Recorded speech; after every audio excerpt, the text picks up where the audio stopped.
নমস্কার। ১৮৫৭ সালের সিপাহী বিদ্রোহ ১৮৫৭ সালের সিপাহী বিদ্রোহ এটি বর্তমানে পরীক্ষার ক্ষেত্রে খুবই গুরুত্বপূর্ণ একটি বিষয়। পরীক্ষা যেমন এসএসসি, জিএল বা ডাব্লিউবিসিএস এবং এই সমস্ত বিভিন্ন পরীক্ষার ক্ষেত্রে এখান থেকে প্রচুর প্রশ্ন আসে। তো আমার এই ভিডিওটি আজ এই টপিক থেকে শুরু করলাম। তো চলুন দেখা যাক, ডিটেলসে পড়া যাক এবং আমি চেষ্টা করব যতদূর সম্ভব। আমি যদিও এখানে অতটা বিষয় দেওয়া নেই, কিন্তু আমি নিজের মুখেই বলবো। আমি যতটা পারবো আপনাদের বিশ্লেষণ করে বলবো। তো আপনারা যদি পারেন, তো তোমরা যদি পারো তো সেটা নোট করেও লিখে নিতে পারো। তো চলো শুরু করা যাক। Revolt of 1857 was the first large-scale armed resistance against British rule in India. মানে বোঝাচ্ছে যে এটাই প্রথম সেই বিদ্রোহ ছিল যেখানে প্রথম একটা লার্জ স্কেলের বৃহৎ মাত্রার একটা আর্মড রেজিস্ট্যান্স চালু হয়েছিল, এটা বোঝা যাচ্ছে এখানে। এবং মিলিটারি মিউটিনি এবং এছাড়া সিপাহীদের এই বিদ্রোহটি ভারতবর্ষে ছড়িয়ে পড়েছিল এবং সেখান থেকে নর্থ এবং সেন্ট্রাল ইন্ডিয়া, মানে উত্তর এবং মধ্য ভারতে এটি ছড়িয়ে পড়েছিল। ব্রিটিশরা একে বলে সেপয় মিউটিনি বা সিপাহী বিদ্রোহ এবং অনেক ইন্ডিয়ান যেমন বিনায়ক দামোদর সাভারকর একে বলে ফার্স্ট ওয়ার অফ ইন্ডিপেন্ডেন্স। এটা এখানে লেখা নেই, যদি আপনারা পারেন তো এখানে লিখে নিতে পারেন। যদিও এর প্রকৃতি নিয়ে অনেক ইতিহাসবিদরা অনেক সময় তর্কে জড়িয়েছেন, তবে বলা যায় যে হচ্ছে কেউ বলে যে এটা ন্যাশনাল মুভমেন্ট বা জাতীয় মুভমেন্ট, কেউ বলে শুধু একটা মিলিটারি মুভমেন্ট, যেটা নিজেদের বিভিন্ন জায়গায় যেমন রানী লক্ষ্মীবাই বা অনুয়ার সিং বা বাহাদুর শাহ জাফর, এরা নিজেদের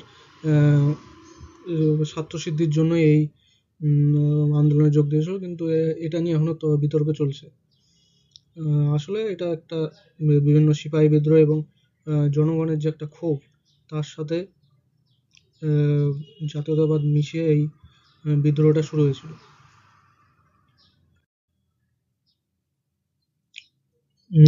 বিদ্রোহের কারণগুলিকে তোমরা 4টি ভাগে ভাগ করতে পারো, যেমন রাজনৈতিক কারণ হয়ে গেল, অর্থনৈতিক কারণ হয়ে গেল এবং সামাজিক এবং ধার্মিক কারণ, যেটাই আমার মনে হয় সবথেকে বেশি ছিল, এবং নানা মিলিটারি কারণও ছিল।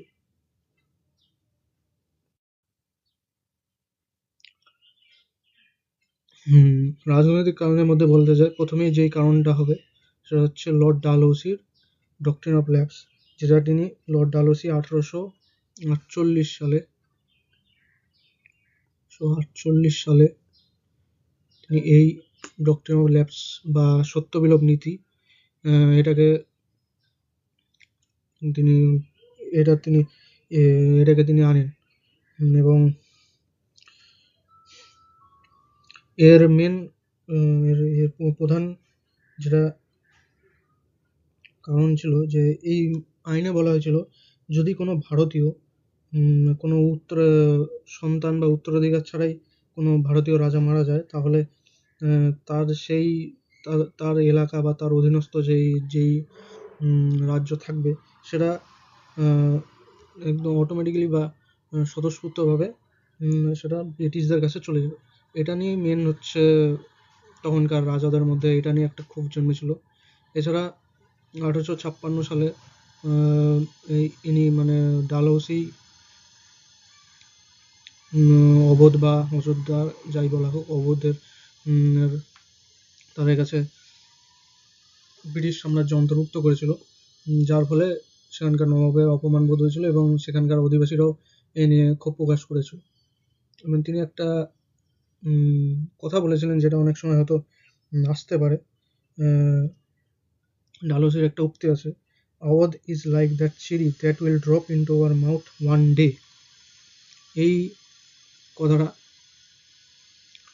অনেক সময় আসতে পারে পরীক্ষায়।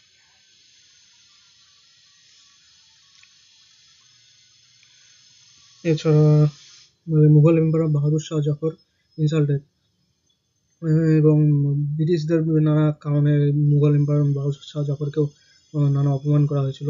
এর ফলে এই ভারতীয়দের মধ্যে একটা যথেষ্ট উত্তর ভারতে একটা ক্ষোভ, রিসেন্টমেন্ট মানে ক্ষোভ একটা জন্মেছিল, সেটাই আস্তে আস্তে বিদ্রোহের জন্ম নেয়। অর্থনৈতিক কারণ,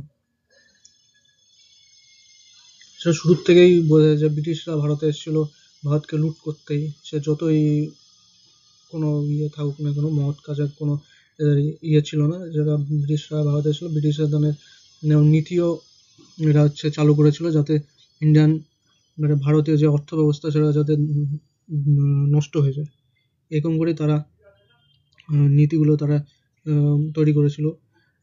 প্রচুর কর আদায় করতে হচ্ছে, যার ফলে কৃষকদের অনেক অসুবিধা হতো বা কৃষকদের উপর অত্যাচার চালানো হতো। ইউরোপে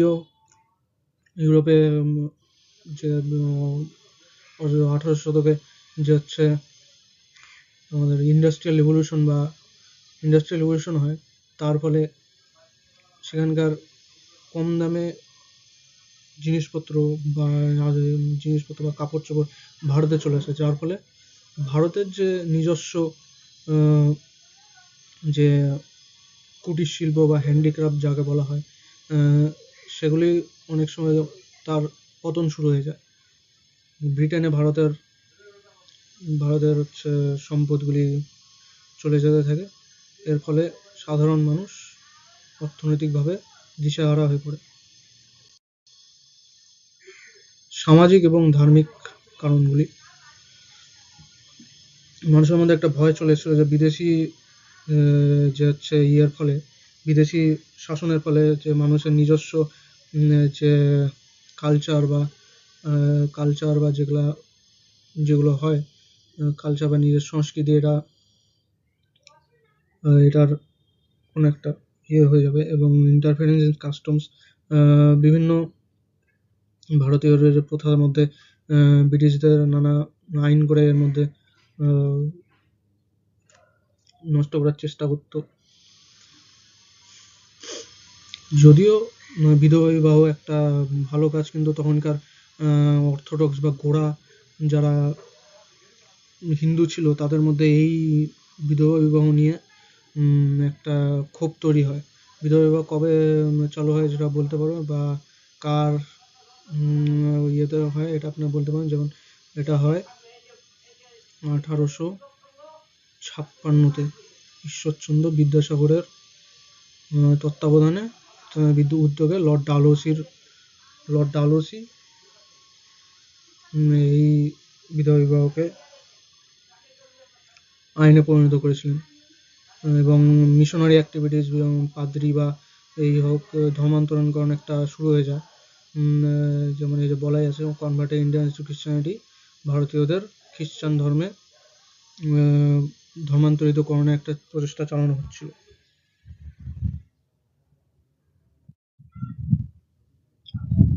মিলিটারি কজ, বা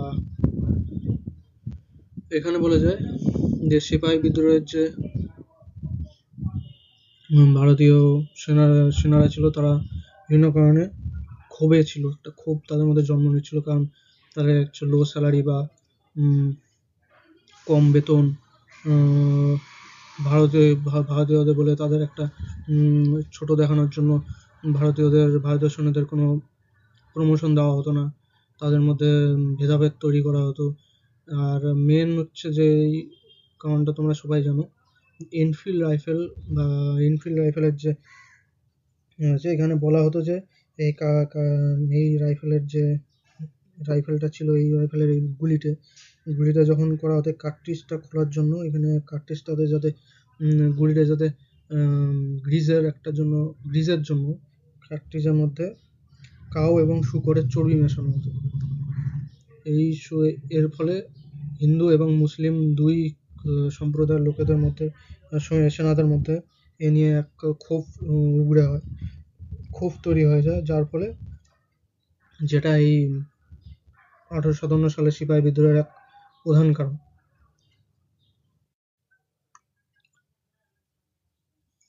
প্রথম যে শুরু হয় যে বিদ্রোহটা, যেই সেটা মঙ্গল পাণ্ডের কারণ। মঙ্গল পাণ্ডে হচ্ছে, যেখানে বলা হয় যে তিনি ছিলেন 34th বেঙ্গল নেটিভ ইনফ্যান্ট্রি, ব্যারাকপুরের সেনা ছাউনি থেকে 34th বেঙ্গল নেটিভ ইনফ্যান্ট্রিতে তিনি থাকতেন, এবং তিনি এক ব্রিটিশ অফিসারকে আক্রমণ করেন, এবং যার ফলে 8ই এপ্রিল 1857 তাকে ফাঁসি দেওয়া হয়। এখানে লিখে রাখি, 8ই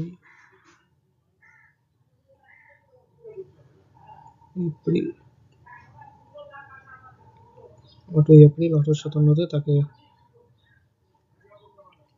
ফাঁসিতে ঝোলানো হয়। এর ফলে এই মঙ্গল পাণ্ডের যেই ফাঁসিতে ঝোলানো হয়েছিল, এর ফলে নানা এলাকার সিপাহীদের মধ্যে, সৈনিকদের মধ্যে যে এক ক্ষোভ একদম চরম সীমায় পৌঁছে যায়, যার ফলে 10ই মে 1857 সালে এই বিদ্রোহ, সিপাহী বিদ্রোহের সূচনা শুরু হয়। এখানকার সৈন্যরা দিল্লির প্রতি যাত্রা শুরু করে, এবং তারা বাহাদুর শাহ জাফর, যে হচ্ছে লাস্ট, যাকে বলা হয় শেষ মুঘল সম্রাট, তাকে তাদের নেতা হিসাবে তুলে ধরেন, এবং তাদের নেতা হিসাবে তারা মানেন, এবং দিল্লি এক রকমের এক কেন্দ্র হয়ে যায় এই বিদ্রোহের। স্প্রেড অফ রিভোল্ট যাকে বলা হয়, স্প্রেড অফ রিভোল্ট মানে বিদ্রোহটা কোথায় কোথায় ছড়িয়েছিল, যেমন দিল্লি, কানপুর, লখনৌ, ঝাঁসি, বারেলি। এখানে মেন হচ্ছে এখানকার যা কারা কারা নেতৃত্ব দিত, তাদেরকেই মেন হচ্ছে মনে রাখার দরকার যা পরীক্ষার জন্য। যেমন এই যে দিল্লিতে বাহাদুর শাহ জাফর, কানপুরে নানা সাহেব এবং তাতিয়া তোপে, এটা লেখা নেই, আপনারা লিখে নিতে পারেন। ঝাঁসিতে রানী লক্ষ্মীবাই, অবধে বেগম হজরত মহল, এবং বিহারে কুনওয়ার সিং। এছাড়াও আছে ফৈজাবাদে মৌলভী আহমদুল্লাহ, এবং উত্তরপ্রদেশে শাহ আলম। এটা আপনারা লিখে নেন।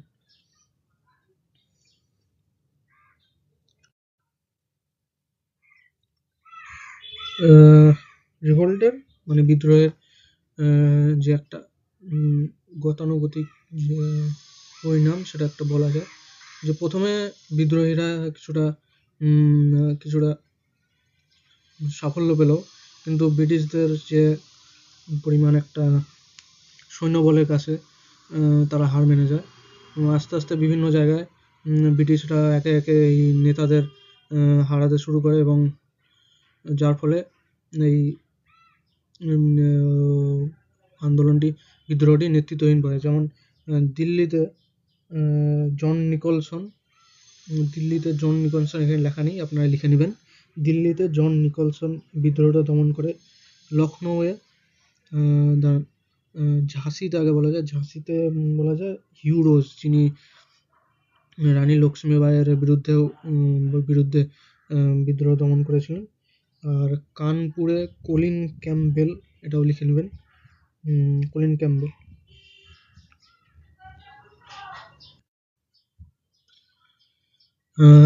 বিদ্রোহের যে বিফল হওয়ার কিছু কারণ এখানে দেওয়া আছে, যেমন lack of unity among leaders. এদের নেতৃত্বের মধ্যে একটা কোনো ঐক্যবদ্ধতা ছিল না। কারণ যে আপনি দেখতে পারেন যে তোমরা দেখতে পারো যে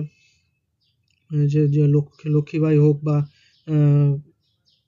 নানা সাহেবেরা নিজেদের একটা স্বার্থ নিয়েই বলতে গেলে একটা এই বিদ্রোহতে যোগদান করেছিল, যার ফলে একটা ন্যাশনাল ভিশন, যে একটা জাতীয়তাবোধের একটা খামতি ছিল সেখানে, যে জাতীয়তাবোধটা সেখানে ছিল না, এবং লিমিটেড জিওগ্রাফিক্যাল স্ট্রেচ, মানে ভৌগোলিক অঞ্চল, যেটা বলা যায় এর আগেও দেখেছেন, এটা উত্তর ভারতেই প্রধানত সীমিত ছিল এই বিদ্রোহটি।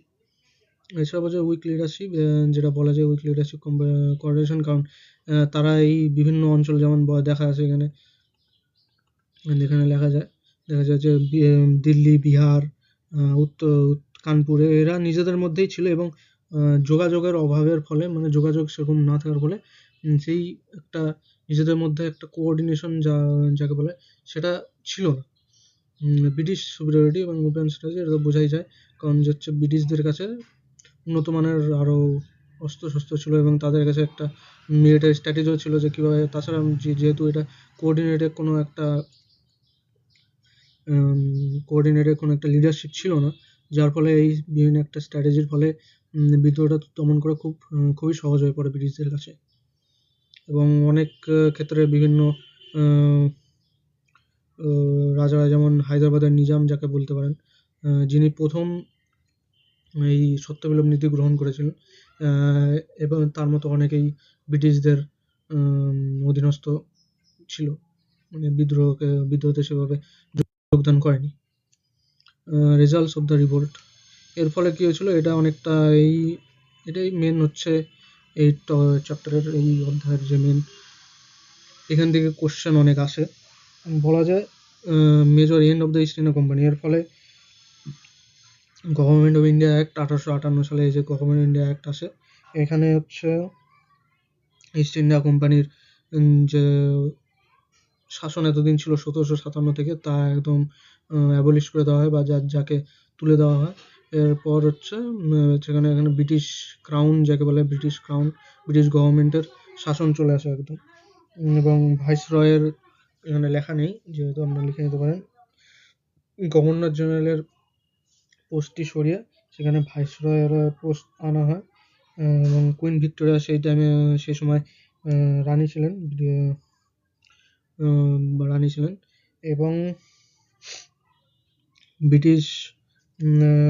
ব্রিটিশরা নিজেদের স্ট্রাকচার করে, মানে নতুনভাবে আর্মিতে তৈরি করে দেন, এবং ভারতীয় সৈনিকদের অনেকটাই কমিয়ে দেওয়া হয়েছিল। ভারতীয় সৈনিকের সংখ্যা সেই সেনাদের অনেক কমিয়ে দেওয়া হয়েছিল। এবং এই গভর্নর জেনারেল হচ্ছে লর্ড ক্যানিং, যেটা আপনারা জানেন, লর্ড ক্যানিং। এবং তারা আরও বিভিন্ন এলাকা দখল করার থেকে কিছুক্ষণের জন্য বিরতিও নিয়েছিল, এবং ট্র্যাডিশনে ভারতীয় সংস্কৃতি এবং ভারতীয় আচার আচরণের বিরুদ্ধে, যেমন বিধবা বিবাহ, সতীদাহ প্রথা, এরকম যাতে ভবিষ্যতে না হয় সেজন্য আরও ভারতীয় কালচারের থেকে নিজেদেরকে দূরে রেখেছিল, যাতে তারা ভারতীয়দেরকে যাতে ক্রুদ্ধ না করতে পারে। যাই বলা হোক, ব্রিটিশ সোলজার, এবং লাস্টে দেখা যাক, একে বলা হয় first major anti British uprising. প্রথম এটা কোনো বড় মাপের ব্রিটিশ বিরোধী এরকম একটা বিদ্রোহ হয়েছিল, যার ফলে ভবিষ্যতের অনেক স্বাধীনতা আন্দোলনে এটি সাহায্য করেছিল। বলা হয় though it fail, it planted the seed of nationalism. যদিও এটা বিফলে হয়ে যায়, তবুও এটা যে জাতীয়তাবাদের বীজ বপন করতে সক্ষম হয়েছিল, যাতে এর আগে, এই বিদ্রোহের আগে, ভারতের যে জাতীয়তাবোধ বলতে সেরকম একটা যে এক জাতি, যে ভারতবর্ষের প্রতি আমাদের ভারতবর্ষের স্বাধীনতা দরকার, এরকম একটা জাতীয়তাবোধ সেরকম ছিল না। এই আন্দোলনের ফলে একটা ভারতবর্ষ একটা রাষ্ট্র হিসাবে একটা জাতীয়তাবাদ তৈরি করতে পেরেছিল ভারতীয়দের মধ্যে। এখানে কয়েকটা কোট আছে, এখানে যেহেতু লেখা নেই তোমরা লিখতে পারো। ভিডি সাভারকর, বিনায়ক দামোদর সাভারকর, এটাকে বলেছিল ফার্স্ট ওয়ার অফ ইন্ডিপেন্ডেন্স। এবং রমেশচন্দ্র মজুমদার যদিও এটা বিরোধিতা করে বলেছিলেন, এটি কোনো প্রথমও নয়, কোনো জাতীয়তাও নয়, এবং কোনো স্বাধীনতা সংগ্রামও নয়। তো এই ছিল আজকের এই ভিডিও, যদি একটু বেশি লম্বা হয়েছে। আর আমি আজকে তো এটা আপলোড করার পর আমি আরও এই অধ্যায়ের আরও কিছু গুরুত্বপূর্ণ এমসিকিউ আমি পরে একটা ভিডিও বানিয়ে আপলোড করে দেবো। ভিডিওটা দেখার জন্য ধন্যবাদ। চ্যানেলটাকে সাবস্ক্রাইব করো। এটা প্রথম যেহেতু ভিডিও, কিছু ভুল ত্রুটি হয়ে থাকতে পারে, এবং আমার হয়তো আমি কোনো স্ক্রিপ্ট নিয়ে যেহেতু পড়ছি না, আমার কথাটাও মাঝে মাঝে ইয়ে হয়ে যেতে পারে। তো সেটার জন্য ক্ষমা করে দেবেন এবং চ্যানেলটিকে সাবস্ক্রাইব করুন এবং